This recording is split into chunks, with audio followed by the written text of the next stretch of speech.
Hello, in this video I'm going to explain how a reorder point policy works when the lead time is larger than the time it takes to consume uh, to run out of inventory corresponding to the EOQ, the lot size we ordered.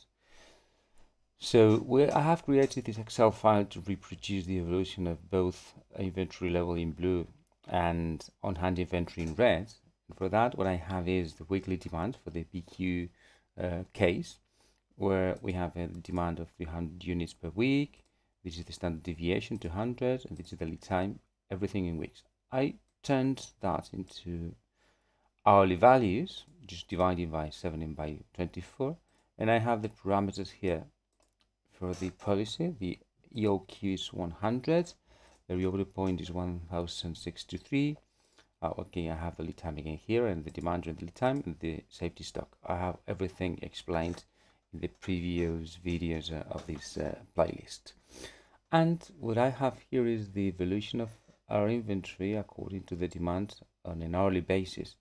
I turned this into hours so that we can see a smooth behavior of our demand of our inventories according to the demand.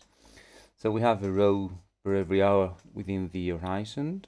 We have a demand per hour, which is computed according to this value here, the mean, and this value here, the standard deviation. And I'm not going to explain all the formula because this is pretty basic Excel. So we have the level inventory, which is the summation of what we have on hand and we have on order. The on hand inventory, which is computed as what we had before, minus the demand plus the quantity we just received if we received any quantities.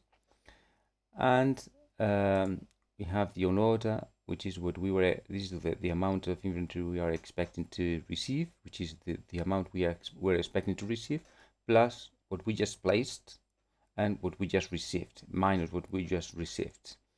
And there's just a simple calculation, which is this. We just check if we are below the reorder point, in which case we place an order with a quantity which is equal to this EOQ.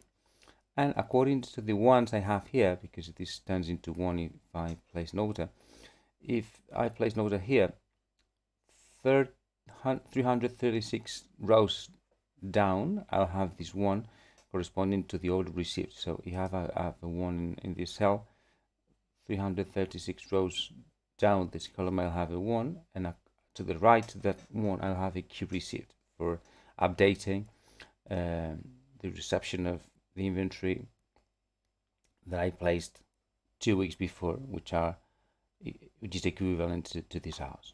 Okay, and I just reproduce here the behavior of the two levels, inventory level and on hand inventory, and this is how it behaves with these numbers. I'm going to change this to 400 because the effect is exactly the same. We have the lead time is the time that goes from this point to this point, or this point to this point, and so on.